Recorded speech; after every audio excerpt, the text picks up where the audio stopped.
Un solo gesto puede romper toda una vida. Durante 24 años, Clara había caminado por un mundo lleno de penurias calladas. Su existencia era un desfile de café tibio y delantales manchados. Durante 58 años, don Esteban había dominado ese mismo mundo. Su vida era una fortaleza de acero frío y negocios aún más fríos. Vivían en universos distintos que, por casualidad, compartían la misma ciudad hasta aquella noche de martes en el restaurante más exclusivo de la Ciudad de México. El millonario se remangó la camisa para ver su reloj de platino y la mesera lo vio. Una pequeña luna creciente perfecta, un lunar que ella solo había visto en una fotografía vieja y desvaída de un padre al que nunca conoció. El mundo se detuvo y 3 palabras se le escaparon de los labios, a punto de hacer estallar todo. Señor, mi padre. La sala oscura no era tanto un restaurante como un monumento al poder. Situada 60 pisos arriba del corazón brillante y nervioso de la Ciudad de México, sus ventanales de piso a techo enmarcaban el horizonte como si hubieran capturado a un dios. El tintineo suave de los cubiertos contra la porcelana era un ritmo delicado y callado que se mezclaba con el murmullo bajo de conversaciones de millones. Cada superficie, desde los pisos de mármol negro pulido hasta las mesas de caoba oscura, estaba pensada para reflejar la riqueza de los que comían ahí y para tragarse el alma de los que servían. Clara sentía que su alma se la tragaban cada noche. A sus 24 años llevaba el cansancio como un segundo uniforme debajo de la camisa blanca almidonada y el chaleco negro.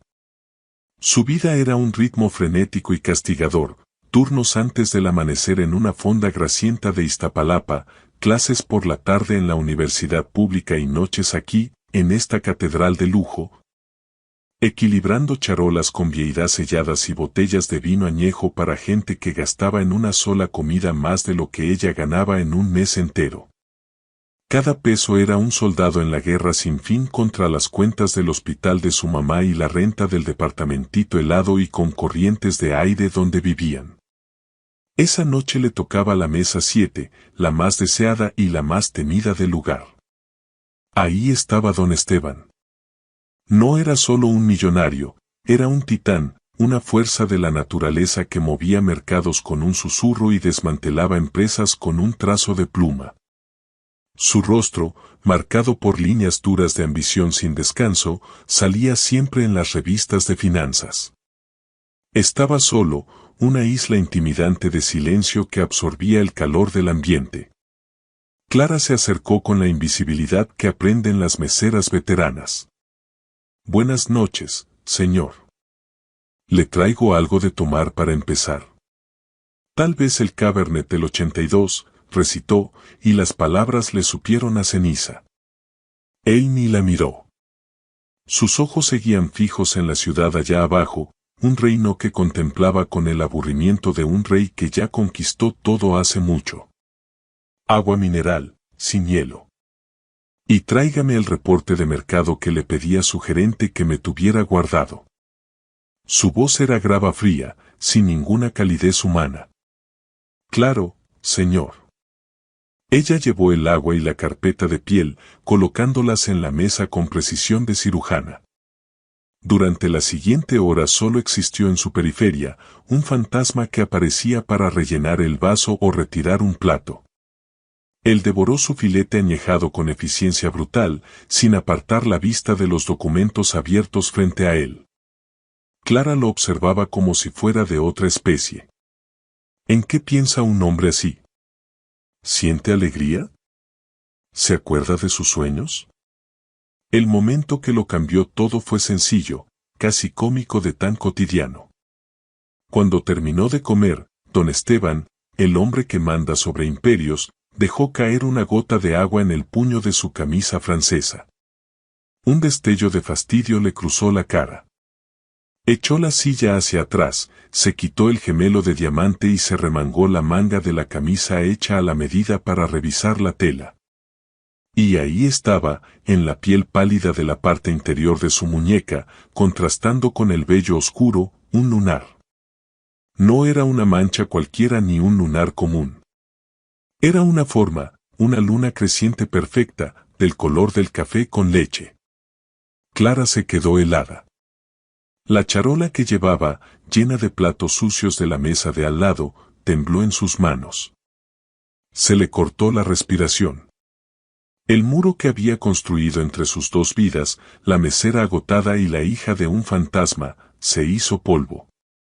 En su cartera gastada, detrás de la credencial de la universidad, guardaba una fotografía. Era la única que tenía. Una mujer joven y sonriente con los mismos ojos que ella sostenía a una bebé envuelta en mantita. Al lado, el brazo de un hombre rodeaba los hombros de la mujer, su mano descansando sobre la pequeña. La cara del hombre quedaba fuera del cuadro, cortada por la torpeza de una cámara antigua. Pero en su muñeca, clarito, estaba esa misma marca, la luna creciente. Su mamá, doña Evelia, perdida ya en la niebla de una enfermedad cruel que le robaba los recuerdos pedacito a pedacito, solía recorrer esa forma en la foto con un dedo tembloroso. Tu papá, decía en sus días buenos. Se llamaba Esteban. Tenía la luna en la muñeca. Decía que un día me la iba a traer del cielo. Esteban, no Esteban con otro apellido. Pero la marca era idéntica. Una señal de la naturaleza, única e imposible de negar. El restaurante, la ciudad, el peso de la charola, todo se desvaneció. Solo quedaba el hombre de la mesa 7 y la posibilidad imposible y devastadora que le nacía en el pecho. El entrenamiento le gritaba que se callara, que desapareciera, que no molestara al depredador en su cueva. Pero la esperanza desesperada de una muchacha que creció con un hueco enorme donde debía estar un padre era una fuerza mucho más poderosa. Ella colocó la charola en un soporte cercano, con movimientos rígidos y casi mecánicos. Caminó de regreso a la mesa de él, el corazón latiéndole tan fuerte contra las costillas que parecía un pajarito atrapado. Él estaba firmando la cuenta, su firma un trazo rápido y furioso de tinta. Señor, susurró ella con voz temblorosa. Él no levantó la vista.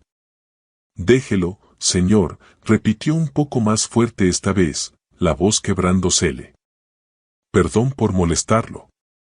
Por fin él alzó la cabeza, sus ojos color pizarra fría se encontraron con los de ella por primera vez.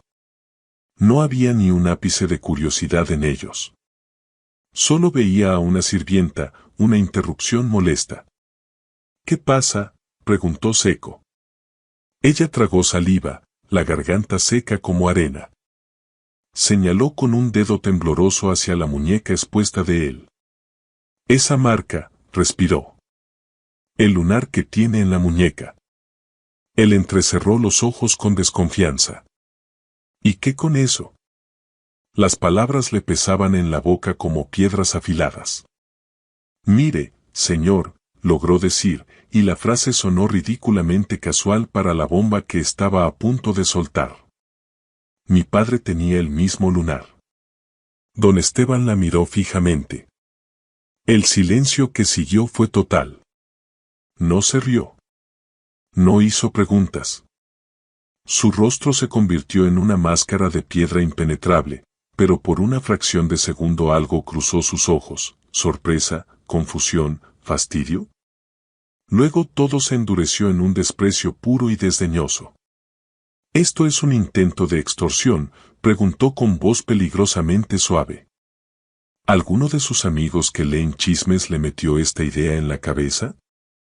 ¿Cuánto quiere para desaparecer? La acusación fue como un golpe físico.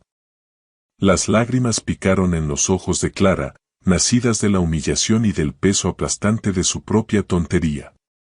No, balbuceó. No, no es eso. Yo solo, tengo una foto. Mi mamá. No me interesa ni su mamá ni sus fotos, la cortó él, la voz como metal raspando piedra. Empezó a bajarse la manga, ocultando la marca como si fuera un secreto vergonzoso. Tiene 5 segundos para alejarse de mi mesa antes de que no solo la despidan, sino que la veten de todos los restaurantes de esta ciudad. Se puso de pie, imponente sobre ella. Dejó caer unos billetes de 100 pesos bien crujientes en la mesa, mucho más de lo que costaba la cuenta, pero no parecía propina, parecía un pago por su silencio, un insulto. No me vuelva a hablar nunca, dijo, dándole la espalda y saliendo del restaurante sin mirar atrás. Clara se quedó congelada. Toda la atención del lugar ahora estaba sobre ella. El gerente, un hombre siempre nervioso llamado don Raúl, ya venía caminando rápido hacia ella con cara de pánico. Sintió las miradas de los demás comensales, oyó sus murmullos juzgadores. La esperanza que había volado tan alto en su pecho minutos antes se había estrellado, dejando un vacío frío y doloroso. Había visto la marca. Había dicho su verdad y lo único que había pasado era su propia ruina profesional. El millonario se había ido y ella quedó sola entre los escombros. El sedán negro cortaba las calles mojadas por la lluvia de la Ciudad de México, un depredador silencioso en la selva urbana. Adentro, envuelto en el olor a cuero italiano y el ronroneo perfecto del motor, don Esteban miraba las luces borrosas de la ciudad. Pero no las veía de verdad. Veía el rostro de la mesera, asustada, sincera y completamente ridícula. Su reacción inicial había sido puro instinto de defensa. En su mundo, la gente no se le acercaba con confesiones del corazón. Se le acercaban con intenciones. Todos querían algo, dinero, influencia, un contacto. La historia de la muchacha era solo una versión más creativa y patética del timo habitual. Un lunar. Una coincidencia risible. Mi padre tenía el mismo lunar. Las palabras resonaban en el auto en silencio, negándose a desaparecer. Apretó el puño, la tela del pantalón tensándose sobre los nudillos. El desprecio había sido su escudo, pero ahora, en la soledad del coche, una grieta finísima apareció en su superficie. Odiaba ese lunar. Toda su vida adulta lo había visto como una imperfección, un defecto en una existencia cuidadosamente controlada y pulida. Usaba camisas de manga larga incluso en verano para esconderlo. Era un resto de una vida que había borrado con brutalidad sistemática, una vida antes de ser don Esteban. El auto llegó a su penthouse, un palacio de cristal con vista al bosque de Chapultepec. Saludó con un gesto seco al portero y tomó el elevador privado directo al último piso.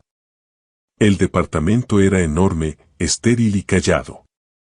Un hogar diseñado por un equipo de decoradores para proyectar poder, no para cuidar un alma.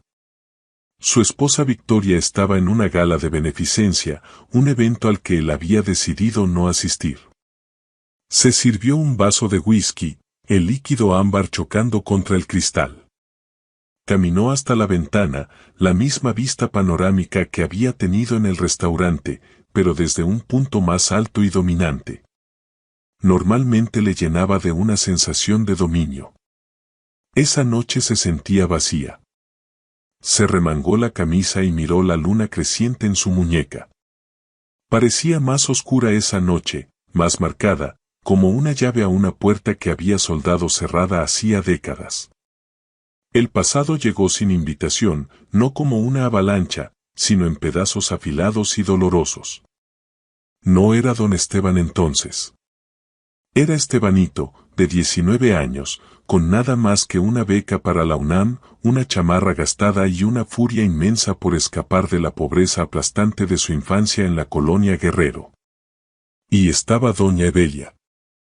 La recordaba no con detalles nítidos, sino como una sensación, el olor a champú barato y sol en su pelo, el sonido de su risa en una mesita apretada de una fonda cerca de la escuela, el calor de su mano en la suya. Habían sido unos chamacos alimentados por café barato y la creencia arrogante de que su amor era una fuerza indestructible contra el mundo entero. Ella era la única persona que había visto al muchacho asustado y ambicioso que se escondía debajo de ese orgullo herido. Una tarde en el parque le había pasado los dedos suaves como pluma por el lunar de la muñeca.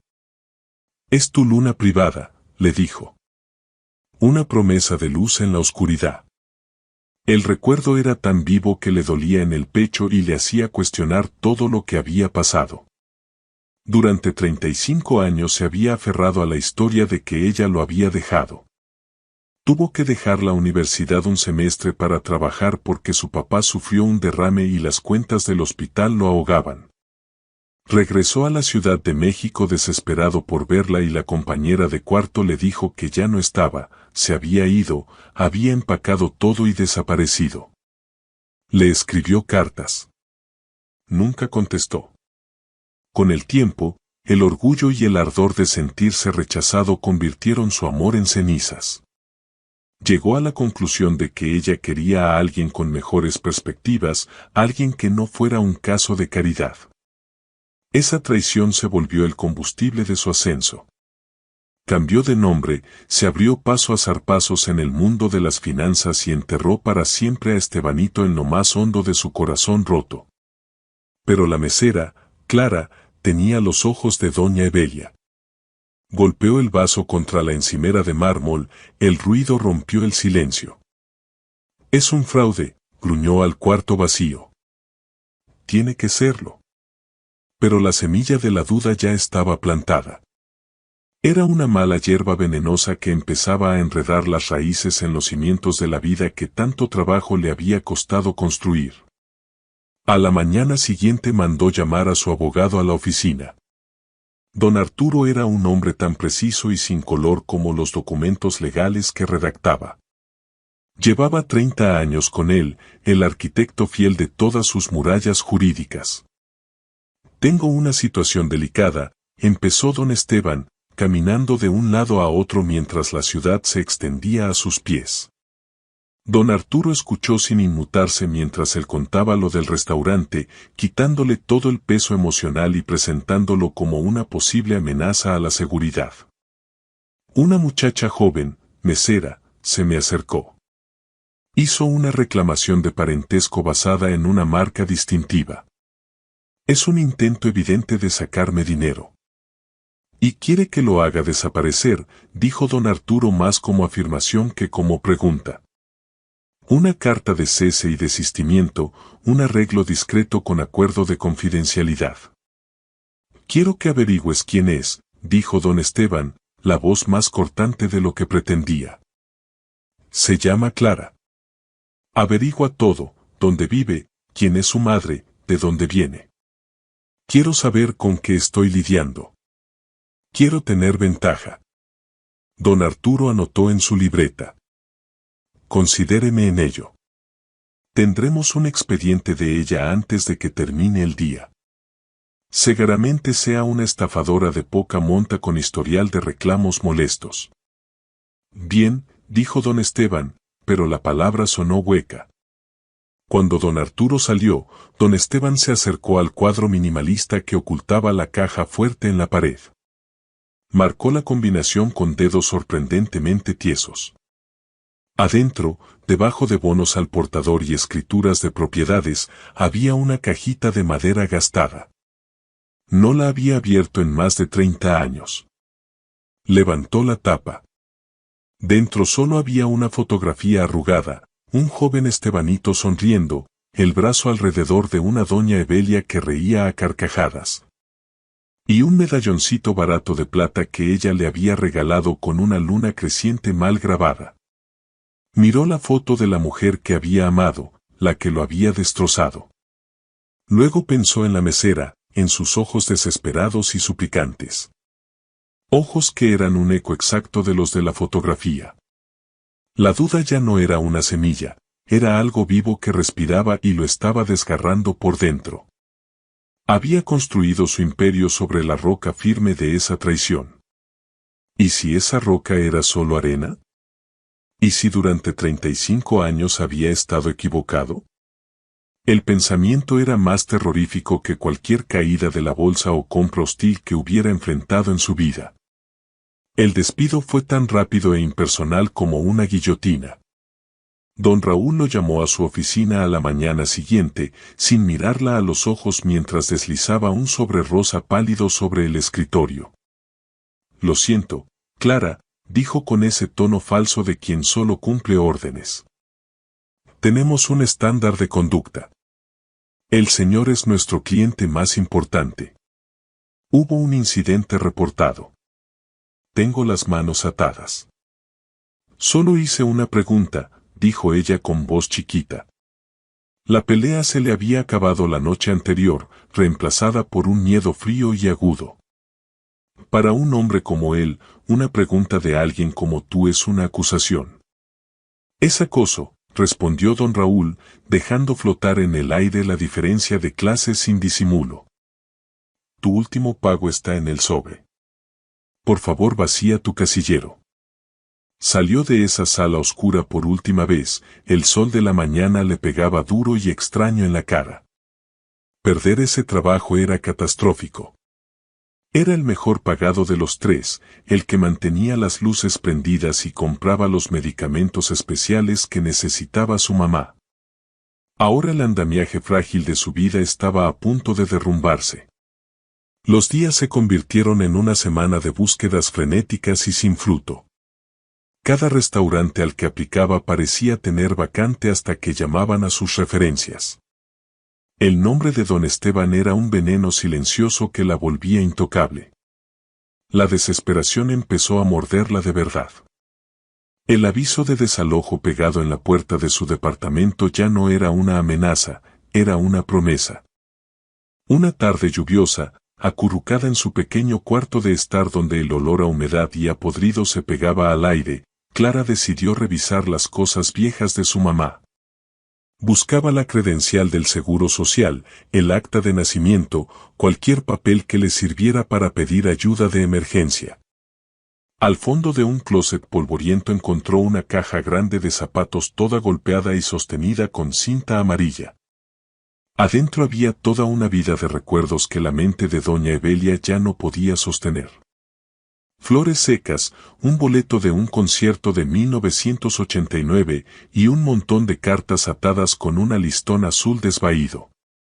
Las manos de Clara temblaban cuando deshizo el nudo. Las cartas eran de su mamá, dirigidas a un tal Esteban Blake a una dirección en Boston. Nunca se habían enviado. Los sobres seguían sellados. Abrió la primera, fechada un mes después de que ella naciera. Mi querido Esteban, no sé si alguna vez recibirás esto. Ni siquiera sé si sigues ahí. Regresé a la Ciudad de México y ya no estabas. Me dijeron que tu papá estaba enfermo. Espero que esté bien. Esteban, algo maravilloso ha pasado. Tenemos una hija. La llamé Clara. Es tan hermosa y cuando duerme pone esa carita seria que tú ponías. La miro y te veo a ti. Sé que las cosas estaban revueltas cuando te fuiste, pero por favor regresa. Te amo. Nosotras te necesitamos. Clara siguió leyendo, carta tras carta, un relato de esperanza que se iba apagando hasta volverse desesperación. Doña Evelia escribía sobre cómo consiguió trabajo, sobre la primera sonrisa de Clara, sobre cómo tuvo que mudarse a un departamento más barato. Las cartas se volvían más frenéticas, más angustiadas. Esteban, ya pasó un año. ¿Estás recibiendo mis cartas? Sigo mandándolas a la casa de tus papás, pero siempre me las devuelven. ¿Hice algo malo? Por favor, solo dime que estás vivo. Clara dijo una palabra hoy. Señaló la luna y dijo, papá. Se me está rompiendo el corazón. La última carta era de 2 años después. La letra temblorosa, manchada con lo que parecían lágrimas. Tengo que parar. Ya no puedo seguir así. Tengo que creer que te fuiste por una razón. Que no nos quisiste. Es la única forma en que puedo seguir adelante por ella. Siempre amaré al muchacho que me prometió la luna, pero tengo que dejarlo ir. Adiós, Esteban. Al fondo de la caja estaba la fotografía original, la misma de la que ella llevaba una copia. En el reverso, con la letra elegante de su mamá, decía, Esteban y Evelia, Bosque de Chapultepec, 1988, el día que me dio el medallón. Clara se sentó en el piso, las cartas desparramadas a su alrededor, y lloró. Lloró por el corazón roto de su mamá, por los años de lucha, por el padre que parecía haberse esfumado. Don Esteban era Esteban Blaque. El tiempo, la historia, la marca, todo encajaba. No solo se había ido. Se había borrado a sí mismo, cambiado de nombre y construido un mundo nuevo sobre las cenizas del viejo, dejándolas a ellas atrás para que se quemaran. La humillación que sintió en el restaurante se convirtió en una rabia fría y dura. Esto no era por su dinero. Era por la verdad. Era por toda una vida de dolor que él había causado. Mientras tanto, en una oficina elegante y anónima en Polanco, doña Genoveva Reed miraba la pantalla de su computadora. Era investigadora privada, de las mejores de la ciudad. Sus clientes eran los ultrarricos y su moneda era la discreción y el chisme sucio. La petición de don Esteban, filtrada a través de su abogado don Arturo, era típica, investigar una posible molestia. Pero mientras doña Genoveva empezaba a escarbar, la palabra, molestia, le parecía cada vez más insuficiente. Clara era limpia, impecable. Sin antecedentes penales, sin historial de estafas, casi sin presencia en redes sociales, solo un rastro de trabajo duro y mala suerte. La verdadera historia empezó cuando investigó a la mamá de Clara, doña Evelia. La encontró en un asilo estatal en Iztacalco, un lugar que olía a desinfectante y a tristeza. El diagnóstico era demencia frontotemporal, agresiva y avanzada. Su expediente médico era una lista interminable de dificultades económicas. La clave vino de una búsqueda profunda en archivos antiguos, cruzando registros de propiedades y directorios telefónicos de finales de los 80. Encontró una dirección vieja de doña Evelia y de ahí a una excompañera de cuarto que ahora vivía en Querétaro. Una llamada de 1 hora, ganada con el encanto amable de doña Genoveva y una pequeña compensación económica, abrió la primera puerta. La compañera se acordaba de Esteban Blaque, el novio intenso y brillante de la UNAM, y se acordaba de cuando desapareció. Doña Evelia quedó destrozada, dijo la mujer por teléfono. Pero luego empezó a aparecer otro hombre, mayor, con dinero. Su hija era amiga de doña Evelia. Decía que era un amigo de la familia que solo pasaba a ver cómo estaba. Fue él quien le dijo a doña Evelia que Esteban había conocido a alguien más en Boston, de una familia rica, y que no quería nada que ver con ella ni con la bebé. ¿Ese hombre tenía nombre?, preguntó doña Genoveva con la pluma lista. Así, un tipo de cuidado. Siempre con trajes tiesos. Se llamaba don Roberto Croft. Su hija era Victoria Croft. A doña Genoveva se le heló la sangre. Victoria Croft, ahora Victoria de Blackwood, la esposa de don Esteban desde hacía 32 años. Las piezas empezaron a encajar con una velocidad aterradora. Doña Genoveva cambió el enfoque de Clara a Victoria. Sacó registros financieros, historias familiares, cronologías. El ascenso meteórico de don Esteban no había sido en solitario.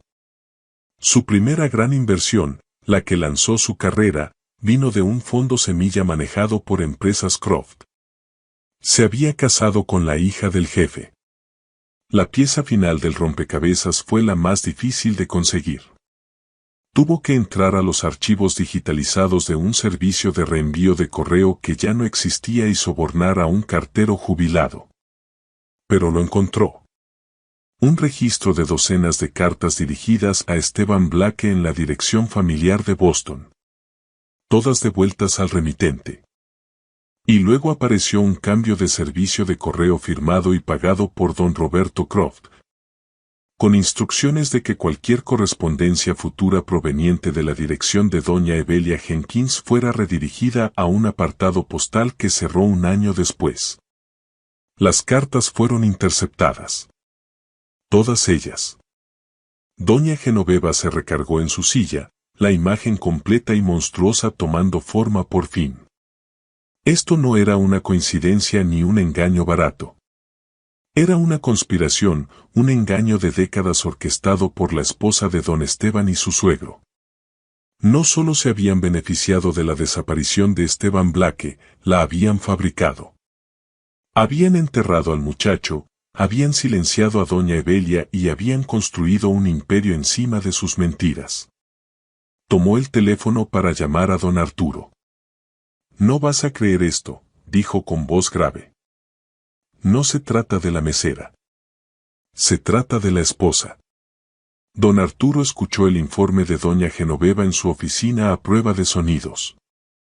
El horizonte gris y callado era testigo mientras ella exponía la cronología, las cartas interceptadas, las mentiras contadas tanto al joven Esteban Blake como a una Evelia embarazada. La inversión oportuna de don Roberto Croft. Don Arturo sintió un frío profundo que nada tenía que ver con el aire acondicionado. Llevaba 3 décadas sirviendo a don Esteban, admirando su genio implacable y su capacidad para reinventarse sin piedad. Ahora descubría que los cimientos mismos de la vida de su cliente eran una mentira minuciosamente elaborada. Colgó el teléfono y se quedó en silencio mucho rato. El informe demoledor sobre su escritorio parecía radiactivo. Su deber era proteger a don Esteban, pero ¿qué significaba eso ahora? Protegerlo de una mesera supuesta cazafortunas era una cosa. Protegerlo de la verdad de su propio matrimonio, de la mujer que dormía en su cama, era algo completamente distinto. Era un ataque desde dentro de la fortaleza. Sabía que no podía ocultarlo. Don Esteban no era hombre que tolerara ser manejado, y la verdad, por destructiva que fuera, era una variable que había que controlar. Tomó el teléfono y marcó la línea privada de don Esteban. «Tengo el informe sobre la muchacha Jenkins», dijo con voz cuidadosamente neutra. «Pero es complicado. Necesitas verlo en persona». Don Esteban llegó a la oficina de abogados en menos de una hora. Traía consigo su aura habitual de autoridad impaciente, pero don Arturo podía ver la tensión alrededor de sus ojos, el apretón sutil en la mandíbula. La semilla de la duda ya le estaba cobrando factura. Entonces, exigió don Esteban sin saludos ni rodeos mientras se sentaba frente al escritorio. ¿Es una fraude? Don Arturo deslizó el expediente sobre la madera pulida. No es una fraude, Esteban. Es muy probable que sea tu hija. El rostro de don Esteban se mantuvo impasible, pero un músculo se tensó en su mejilla. Abrió el expediente. Vio copias del acta de nacimiento de Clara, donde el padre aparecía como desconocido.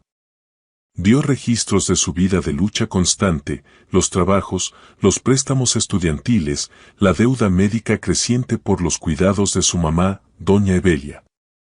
Vio una foto de doña Evelia tomada la semana pasada en el asilo. La muchacha vibrante de sus recuerdos ya no estaba, en su lugar había una mujer frágil, de ojos hundidos, perdida en los estragos del tiempo y la enfermedad. Un dolor agudo y punzante le atravesó el pecho. Luego llegó al resumen de doña Genoveva sobre el engaño. Leyó sobre la intervención de don Roberto Croft, sobre las mentiras que le contaron a doña Evelia. Vio la documentación del cambio de correo, un registro burocrático frío de una traición que cambió vidas. Finalmente vio el nombre, Victoria Croft. Su esposa, atada de forma irremediable a todo el esquema. El silencio en la habitación se estiró tenso y delgado. Don Esteban leyó la última página, luego la volvió a leer, su mente luchando por procesar la magnitud de la traición. Había construido su mundo sobre la creencia de que doña Evelia lo había abandonado, ese dolor había sido el motor de su ambición, la justificación de su crueldad. Se había convertido en don Esteban porque creía que el amor era una transacción y la confianza era para tontos. Ahora él era el tonto. Cerró el expediente despacio, con movimientos deliberados, casi antinaturalmente calmados. Ella lo sabía, dijo con voz plana, una cosa callada y mortal. Victoria. Lo supo todo el tiempo. Así parece, respondió don Arturo en voz baja. Su padre le dijo a Evelia que tú habías seguido adelante. Es probable que a ti te haya contado una historia parecida sobre ella. Don Esteban recordó que estaba hecho trizas, trabajando en 2 empleos en Boston mientras su papá se apagaba en una cama de hospital. Don Roberto Croft, el padre imponente de su novia Victoria, lo había invitado a tomar una copa. Había sido amable, paternal. Le dijo que tenía un amigo en la Ciudad de México que había oído que doña Evelia andaba con un hombre nuevo, alguien con dinero. Lo dijo con simpatía, aconsejándole al joven Esteban que la olvidara y se enfocara en su futuro, un futuro que Roberto y Victoria podían ayudarle a construir. Había sido el último clavo en el ataúd de su esperanza. La calma en el rostro de don Esteban se rompió al fin. Se puso de pie y barrió con el brazo todo el escritorio de don Arturo. Papeles, una lámpara y una jarra de agua se estrellaron contra el piso. El ruido fue explosivo en el cuarto silencioso. 35 años, rugió, la voz cruda con un dolor que no se había permitido sentir en décadas. 35 años de mi vida. Mi hija, tengo una hija que ha luchado por todo mientras yo. No pudo terminar la frase. La enormidad lo asfixiaba. Su hija había estado sirviéndole mesas, y él la había amenazado, la había humillado. Miró a don Arturo con ojos que ardían de un fuego frío y aterrador. ¿Dónde está? En una gala de la Fundación para la Salud Infantil, respondió don Arturo, anticipando ya la pregunta. En el Museo de Antropología. Don Esteban dio media vuelta y salió de la oficina sin decir una palabra más. Don Arturo lo vio irse, sabiendo que estaba a punto de presenciar la demolición controlada del Imperio Blackwood.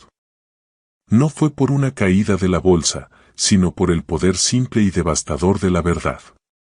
Don Esteban no solo iba a confrontar a su esposa, iba a declarar la guerra a la mentira misma sobre la que había construido toda su vida. La gala de beneficencia era un cuadro brillante de la élite de la Ciudad de México. Las arañas de cristal arrojaban un resplandor dorado sobre mujeres con vestidos de diseñador y hombres con smokings a la medida. El aire estaba cargado del aroma de perfumes caros y del sonido de risas fingidas. Doña Victoria se movía entre todo eso como una reina en su corte, regia, elegante y perfectamente compuesta. Era la encarnación del dinero viejo y del estatus intocable. Estaba recibiendo un premio en nombre de la Fundación Blackwood, el brazo filantrópico de su imperio que les pulía la imagen pública. Estaba a media frase con un senador cuando lo vio. Don Esteban estaba parado en la gran entrada del salón de baile, no con smoking, sino con el mismo traje que había llevado todo el día. Era una nube de tormenta en un mar de burbujas de champán, el rostro una máscara de furia fría. No se movió. Solo se quedó ahí, con los ojos clavados en ella. Una ola de murmullos recorrió a la gente. Doña Victoria se disculpó, la sonrisa sin fallar ni un segundo, aunque un nudo de hielo se le formaba en el estómago. Se deslizó hacia él con expresión de preocupación fingida. Esteban, cariño, ¿qué pasa? Te ves fatal. Nos vamos, dijo él con voz baja y gutural. No seas ridículo. Me van a entregar el premio en 20 minutos. El honor ha sido revocado, respondió él, tomándola del brazo con una fuerza que dolía. La empujó entre la multitud boquiabierta, pasando junto a los organizadores atónitos, hasta salir al aire frío de la noche donde el auto lo esperaba con el motor encendido. El trayecto de regreso al Penthouse fue una sinfonía de silencio asfixiante. Doña Victoria intentó preguntar qué pasaba, pero él la calló con una mirada tan venenosa que la dejó muda. Cuando entraron al departamento, no prendió las luces principales, solo quedó iluminado por el resplandor frío e impersonal de la ciudad allá afuera. Tiró el expediente de la oficina de don Arturo sobre la mesa de centro de cristal. El ruido sonó como un disparo. Explícame esto. Doña Victoria miró el expediente, luego la cara de él. La máscara cayó, reemplazada por un destello de miedo que rápidamente cubrió con desafío. No sé de qué hablas. Doña Evelia Jenkins, gruñó él, el nombre quemándole la lengua como ácido. Esteban Blake. Cartas interceptadas. ¿Necesito seguir o de pronto se te olvidó todo? Doña Victoria palideció. Se dejó caer en el sofá, la compostura rompiéndose al fin. Mi papá, empezó. Fue idea suya. Estaba protegiendo nuestro futuro. Protegiendo, soltó don Esteban una risa dura y fea. ¿A esto le llamas proteger? Construiste toda nuestra vida sobre un cimiento de mentiras. Me dejaste creer que ella me abandonó. Me dejaste creer que no tenía una hija. Ella no era nadie, replicó doña Victoria con voz aguda y defensiva. Una estudiante pobre de la nada. Hubiera sido un ancla que te hundía, que te impedía llegar a lo que estabas destinado a ser. Mi papá vio tu potencial. Yo lo vi. Te dimos el mundo.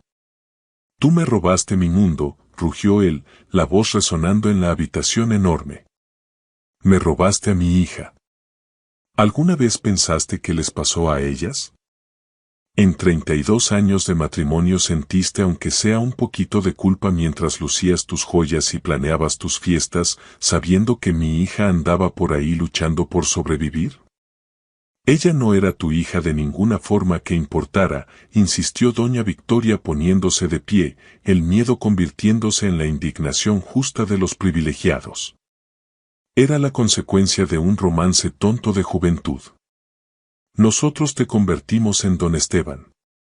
Ese nombre, esta vida, se lo debes todo a mí y a mi papá. Ese fue el momento en que se quebró.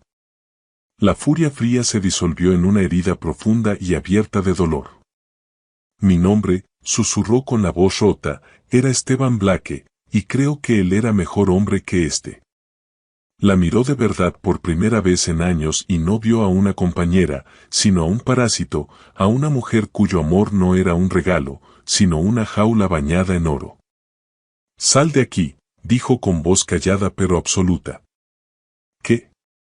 Empaca una maleta. Llama a tu abogado. Quiero que te hayas ido de mi casa para la mañana. El matrimonio se acabó. No puedes hablar en serio, soltó ella con una risa nerviosa, aunque el pánico se le notaba en los ojos. Esteban, piensa en el escándalo. En los negocios. Los negocios son míos, dijo él con una frialdad definitiva. Las mentiras eran tuyas. Sal.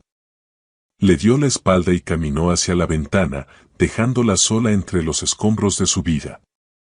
En ese mismo instante, al otro lado de la ciudad, en el triste asilo de Iztacalco, Clara estaba sentada junto a la cama de su mamá. El aviso de desalojo pesaba como plomo en su bolsillo. Había ido a despedirse, a decirle que tendrían que mudarse, aunque sabía que las palabras probablemente no se entenderían. Doña Evelia estaba teniendo una tarde rara y lúcida. La niebla en sus ojos se había disipado un poco y miró a Clara con un brillo de reconocimiento. Mi niña querida, susurró doña Evelia, su mano delgada como garra de pajarito buscando la de Clara. Te ves tan cansada. Las lágrimas se asomaron a los ojos de Clara. Estoy bien, mamá. Estaba soñando, dijo doña Evelia, la mirada perdida hacia la ventana. Con el parque y Esteban. El corazón de Clara se apretó. Se acercó más. ¿Qué soñaste, mamá? Me dio un medalloncito, murmuró con una sonrisa tenue rozándole los labios, con una luna encima. Dijo que él también tenía una. Una de verdad que le regaló un ángel. Prometió. Prometió que siempre regresaría. Sus ojos se enfocaron de pronto en Clara con una intensidad sorprendente y clara. La luna creciente. ¿La encontraste? La pregunta, tan directa y lúcida, rompió lo último que quedaba de la compostura de Clara. Empezó a sollozar, apoyando la cabeza en el colchón delgado mientras la mano frágil de su mamá le acariciaba el pelo. Está bien, mi amor, susurró doña Evelia, su mente empezando a vagar otra vez. La luna siempre regresa, hasta después de la noche más oscura. En ese instante, sosteniendo la mano de su mamá, Clara supo que tenía que hacer. Ya no se trataba de un millonario que la había lastimado. Se trataba de darle a su mamá un último pedacito de paz. Se trataba de mostrarle a un hombre llamado Esteban Blake lo que realmente había perdido. No una fortuna ni un imperio, sino el amor sencillo e irreemplazable de la mujer que todavía soñaba con él después de tantos años. Don Esteban manejó por la noche, las luces de la ciudad un borrón sin sentido. Doña Victoria ya se había ido, un fantasma que sus abogados empezaban a exorcizar. El penthouse se sentía como una tumba. Había pasado las últimas horas con don Arturo, poniendo en marcha la maquinaria implacable de un divorcio que sería brutal y rápido. Pero nada de eso importaba. Ahora tenía un solo objetivo. Tenía la dirección de Clara, un edificio viejo y descuidado en Iztapalapa, cortesía del expediente de doña Genoveva. Era una parte de la ciudad en la que no había puesto un pie en décadas. Cuando estacionó su Bentley en la calle agrietada y llena de basura, sintió que llegaba a un país extraño. Se veía fuera de lugar, un tiburón en una pecera, y lo sabía. Encontró el número del departamento, 3B. La puerta era delgada, la pintura descascarada. Se oía un llanto suave desde adentro. Por un momento, el titán de los negocios dudó. ¿Qué podía decir? Lo siento. La familia de mi esposa conspiró para arruinar la vida de tu mamá y robarte de mí, y yo fui demasiado ciego y arrogante para mirar atrás alguna vez. Tocó. El golpe sonó demasiado fuerte en el pasillo oscuro y silencioso. El llanto paró. Después de un rato largo, la puerta se abrió apenas, retenida por una cadena. Clara miró por la rendija, los ojos enrojecidos e hinchados. Al verlo, su cara pasó por una ráfaga rápida de emociones, sorpresa, miedo y luego un destello de rabia pura y sin filtros. ¿Qué quiere?, preguntó con voz ronca. Clara, empezó él, el nombre sintiéndose extraño y precioso a la vez. ¿Puedo, por favor, puedo pasar? Tenemos que hablar. No tenemos nada de qué hablar, le espetó ella. Dejó muy claro su posición en el restaurante. Ahora, por favor, váyase antes de que llame a la policía. Intentó cerrar la puerta, pero él puso la mano sin fuerza, no para empujar, sino para suplicar. Por favor, dijo, y la palabra salió cruda, sin rastro de su autoridad habitual. Era la voz de Esteban Blake. Lo sé todo, las cartas, mi esposa, su papá. Me equivoqué. Dios, me equivoqué tanto.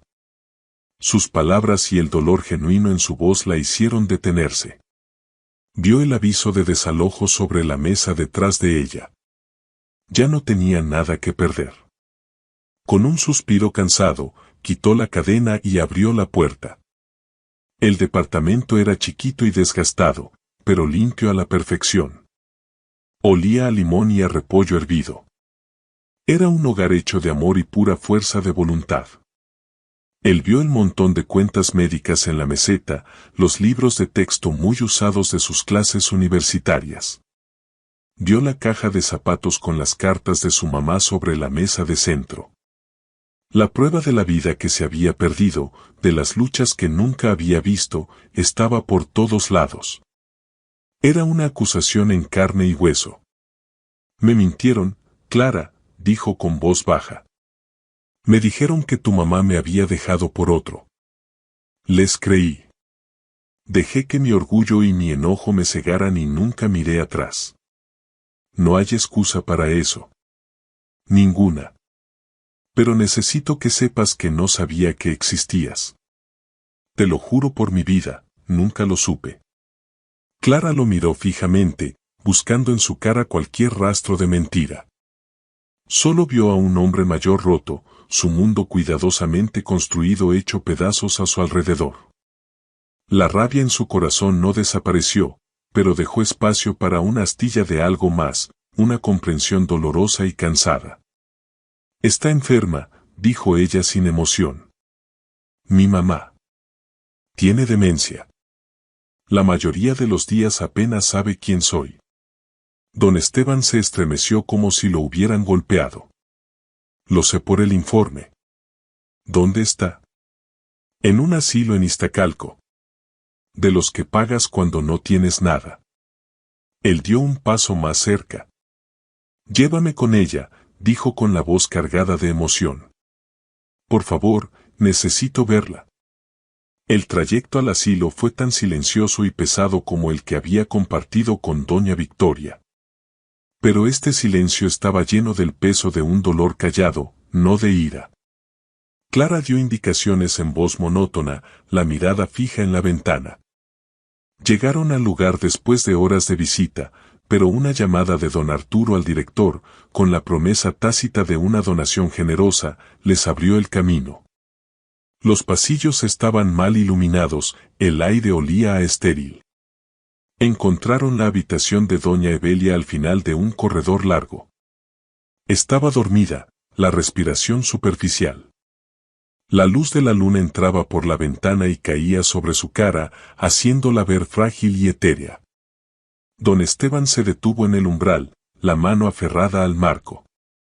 Esa mujer débil era la muchacha vibrante y risueña de sus recuerdos. El abismo de 35 años nunca le había parecido tan vasto ni tan cruel. Caminó despacio hasta la cama de ella. Clara se quedó atrás observándolo.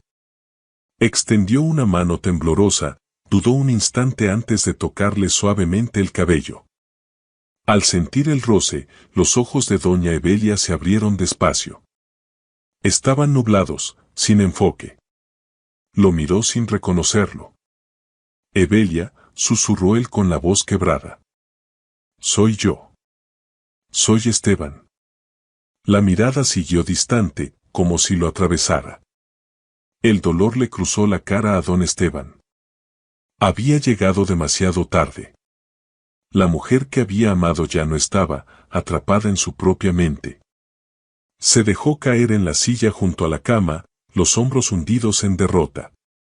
Tomó su mano frágil entre las suyas. Lo siento tanto, murmuró mientras las lágrimas le corrían por la cara, las primeras que derramaba desde que era muchacho. Lo siento tanto. Debí haber regresado. Debí haber luchado por ti. Mientras hablaba, giró la mano sin darse cuenta y la piel pálida de su muñeca atrapó la luz de la luna. La luna creciente quedó claramente visible. Los ojos nublados de doña Evelia se enfocaron de repente. Bajó la mirada de su rostro a la muñeca. Sus dedos, sorprendentemente fuertes, se apretaron contra los de él. Un destello de memoria brilló en lo profundo de sus ojos. Esteban, susurró con voz seca y rasposa, pero clara. Regresaste. Una sonrisa tenue y hermosa le rozó los labios. Agarraste la luna para mí.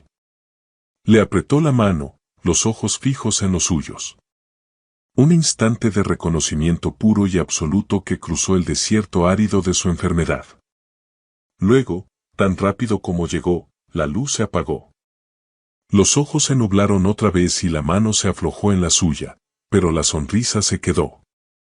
Don Esteban se quedó ahí sosteniéndole la mano, el cuerpo temblando con sollozos silenciosos. Le habían dado un regalo, un momento de gracia, un instante donde el pasado y el presente se encontraron, y fue perdonado. Clara observaba desde el umbral, las lágrimas rodándole por las mejillas. Ya no se trataba de dinero ni de venganza. Se trataba de cerrar un círculo de dolor que había durado décadas. En esa habitación callada y estéril, entre los restos de 3 vidas, un padre y una hija por fin se conocieron de verdad por primera vez. La prueba de ADN que don Arturo ya había arreglado ahora era solo un trámite. La verdad estaba ahí, en ese cuarto, en el espacio entre la sonrisa de una mujer dormida y las lágrimas de un hombre roto. Las semanas que siguieron fueron un torbellino de cambios, tan rápidos y decididos como una de las compras corporativas de don Esteban, pero impulsados por un propósito que no había sentido en años.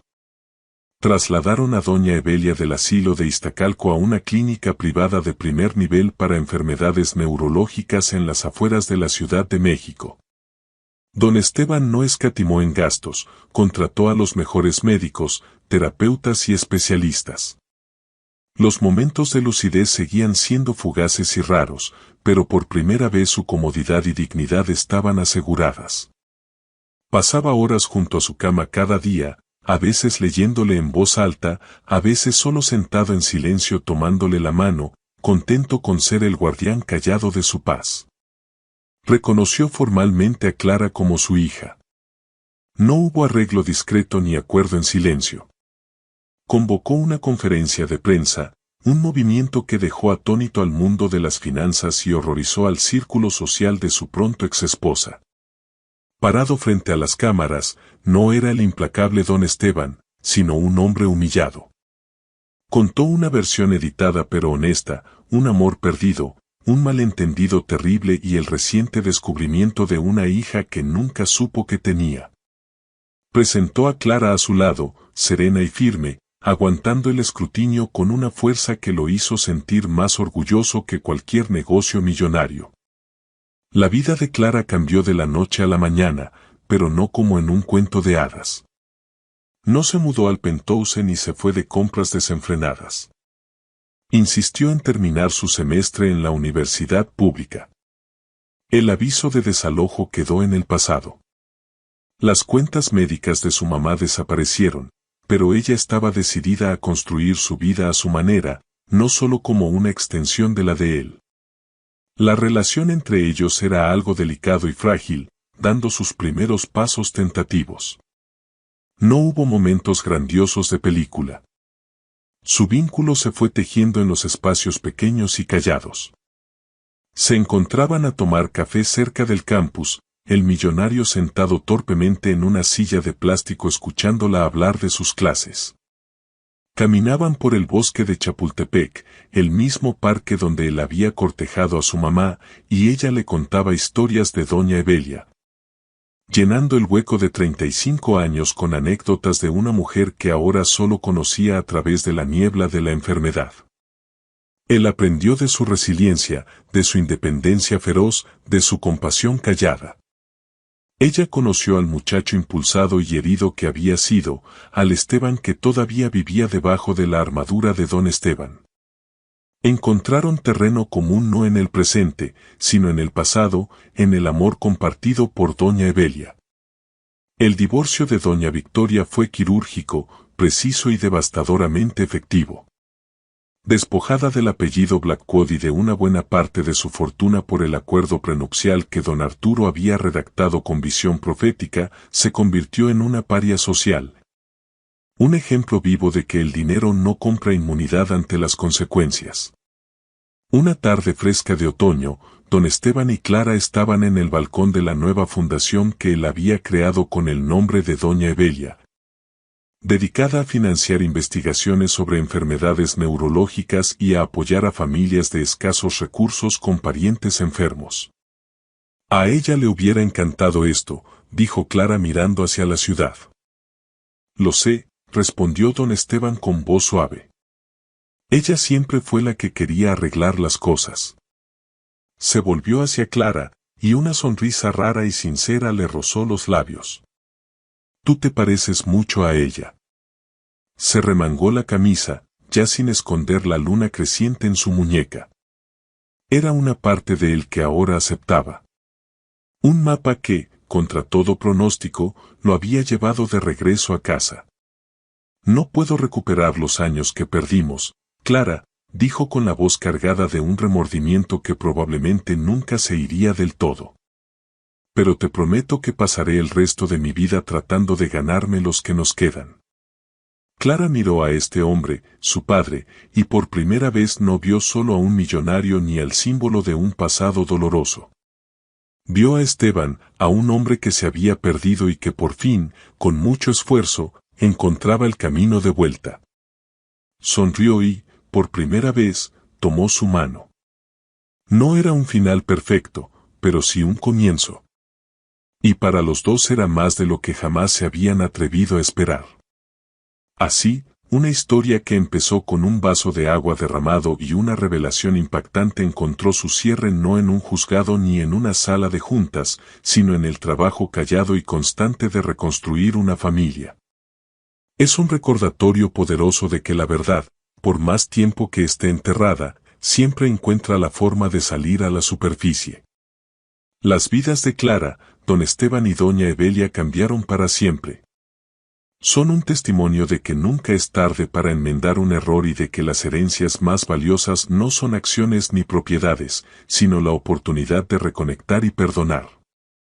Su camino apenas comenzaba, un sendero difícil pero lleno de esperanza para sanar las heridas del pasado. Si esta historia de giros increíbles, secretos profundos y el lazo indestructible de la familia te conmovió, por favor apóyame. Dale like al video. Compártelo con alguien que disfrute de un drama de la vida real bien intenso y no olvides suscribirte al canal para más historias inolvidables. Activa la campanita para que no te pierdas ninguna actualización. Gracias por escuchar.